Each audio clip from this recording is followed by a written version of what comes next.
Penonton sekalian, dalam dunia politik Malaysia yang penuh dengan drama, kita dikejutkan dengan satu keputusan mahkamah yang betul-betul mencetuskan kontroversi. Seorang menteri dalam negeri, Saifuddin Nasution Ismail, didapati bersalah memfitnah seorang menteri besar negeri, yaitu Muhammad Sanusi Madnor dari Kedah.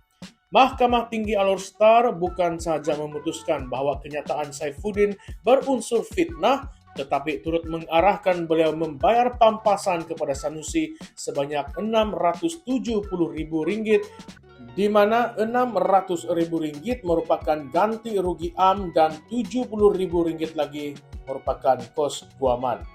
Bayangkan jumlah sebesar itu hanya kerana percakapan politik yang dilihat melampaui batas undang-undang. Kisah ini bermula pada pertengahan tahun 2023. Pada 14 Julai, dalam satu sidang media di Ibu Pejabat Polis Kontingen Pulau Pinang, Saifuddin menuduh Sanusi menyalahgunakan dana Maris. Apakah dana Maris ini? Dana ini merupakan Malaysian Road Records Information System yang berjumlah 1,6 bilion ringgit. Dana ini sepatutnya digunakan untuk penyelenggaraan jalan raya, tetapi Saifuddin mendakwa ia telah disalahguna untuk projek pembangunan lain. Sehari selepas itu, pada 15 Julai dalam sebuah ceramah, Saifuddin terus membangkitkan isu panas berkaitan kecurian unsur nadir bumi ataupun rare earth element (REE) di SIG Kedah. Malah beliau mendakwa Sanusi selaku pengerusi Menteri Besar Incorporated ataupun MBI telah dikenakan kompaun RM500,000 berkaitan dengan isu itu. Kenyataan ini kemudiannya disiarkan dan mendapat liputan media secara meluas.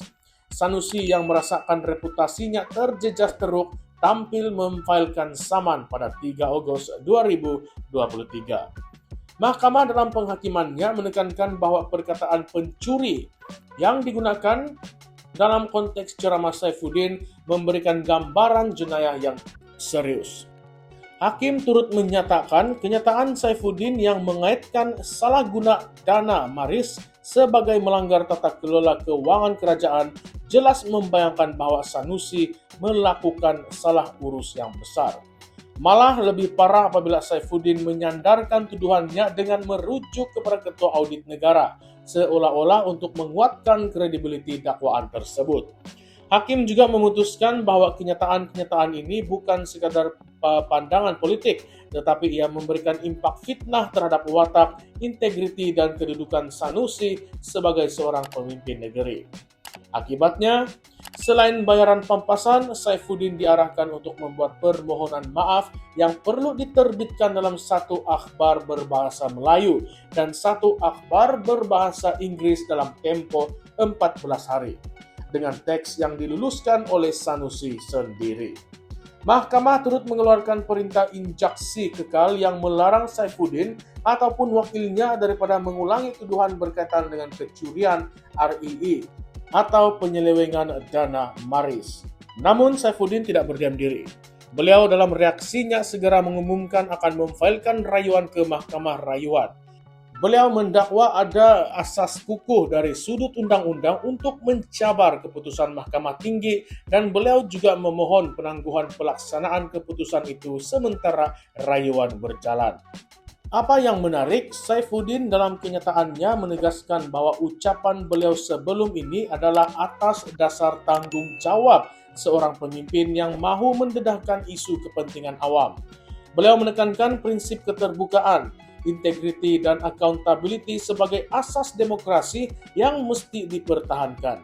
Tetapi di pihak yang lain, Sanusi bertegas bahawa tuduhan itu telah merosakkan maruahnya, terutama ketika beliau sedang memimpin Kedah, lebih-lebih lagi pada waktu politik negara sedang panas dengan pelbagai perebutan kuasa. Kalau kita imbas kembali, isu REE di Kedah memang bukan cerita yang baru. Pada tahun 2023, beberapa laporan media menyebut Kedah mengumumkan potensi hasil nadir bumi bernilai ratusan bilion ringgit. Sanusi ketika itu menegaskan bahwa negeri Kedah berhak mendapat hasilnya dan menolak campur tangan Putrajaya. Namun isu ini jadi panas apabila ada laporan berkaitan aktiviti pelombongan haram yang menjejaskan alam sekitar di kawasan Sik dan juga Ulu Muda. Menteri Sumber Asli ketika itu, Nik Nazmi Nik Ahmad, sendiri mengakui Kerajaan Persekutuan mengesan aktiviti perlombongan tanpa kelulusan. Maka tidak heranlah jika tuduhan Saifuddin mengaitkan Sanusi dengan isu ini menjadi satu ledakan besar dalam arena politik. Begitu juga dengan isu dana Maris. Dana ini sememangnya khas untuk penyelenggaraan jalan raya negeri-negeri, tetapi ada laporan Ketua Audit Negara pada tahun-tahun sebelum ini yang menegur beberapa negeri karena menggunakan dana itu untuk tujuan lain. Jadi apabila Saifuddin mendakwa yang Sanusi menyeleweng 1,6 bilion ringgit dana tersebut, tuduhan itu memang menggoncang reputasi seorang menteri besar. Namun, mahkamah akhirnya menilai bahwa cara tuduhan itu dibuat dengan bahasa yang keras dan dibawa ke pentas ceramah serta sidang media, menjadikannya satu fitnah dan bukan kritikan yang berasas. Sekarang ini mari kita tanyakan beberapa persoalan yang kontroversi. Adakah keputusan mahkamah ini akan menutup mulut ahli politik daripada mendedahkan salah laku lawan mereka? Atau adakah ia satu peringatan bahwa politik bukanlah lesen untuk menyebar fitnah sewenang-wenangnya? Lebih menarik, kalau benar ada asas kepada dakwaan Saifuddin, adakah rakyat akan melihat keputusan mahkamah ini sebagai satu bentuk kemenangan teknikal untuk Sanusi? Atau mungkinkah ini akan membuka ruang perbahasan yang lebih besar tentang bagaimana kita seimbang antara kebebasan bersuara dan perlindungan marwah seseorang? Mari kita pikirkan sama-sama, karena case ini bukanlah case yang biasa-biasa saja. Case ini membabitkan seorang menteri dalam negeri yang mempunyai kuasa besar dalam pentadbiran negara, berdepan dengan seorang menteri besar yang sering dilihat lantang melawan kerajaan pusat. Kalau rayuan Saifuddin berjaya nanti, adakah image Sanusi pula yang akan tercelar? Atau kalau rayuan itu gagal, adakah Saifuddin akan dilihat sebagai menteri yang kalah dalam gelanggang undang-undang karena terlalu agresif menyerang lawan politiknya? Apa yang pasti, rakyat sekarang menjadi saksi kepada satu episode yang sangat dramatik dalam politik Malaysia. Pertarungan ini bukan sekadar soal siapa betul, siapa salah, tapi ia juga soal image, integriti, dan kredibiliti pemimpin yang sedang mentadbir negara. Satu pihak menuntut marwahnya dibersihkan dan satu pihak pula berpegang pada prinsip bahwa dia bercakap demi kepentingan awam. Jadi sahabat-sahabat semua, persoalannya adakah ini sebenarnya satu peringatan keras kepada semua ahli politik Malaysia bahwa mulut mereka boleh menjadi senjata makan tuan?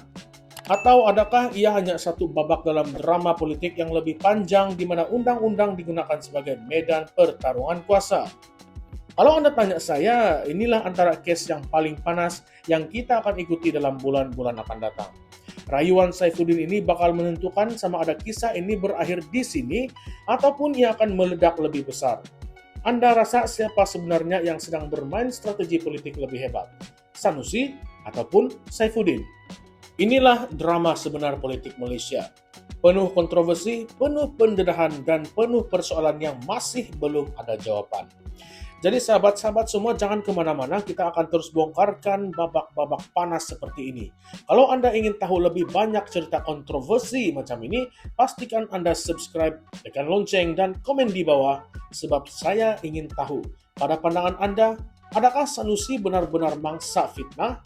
Atau adakah Saifuddin sekadar terlalu awal membuka pekung yang belum sempat dibuktikan? Itu dia. Satu kisah politik Malaysia yang penuh dengan kejutan, dan kita semua masih menunggu babak seterusnya. Baiklah kawan-kawan, salam sejahtera semua, salam perjuangan, dan salam reformasi. Sekian sahaja, sampai di sini saja. Terima kasih. Jumpa lagi.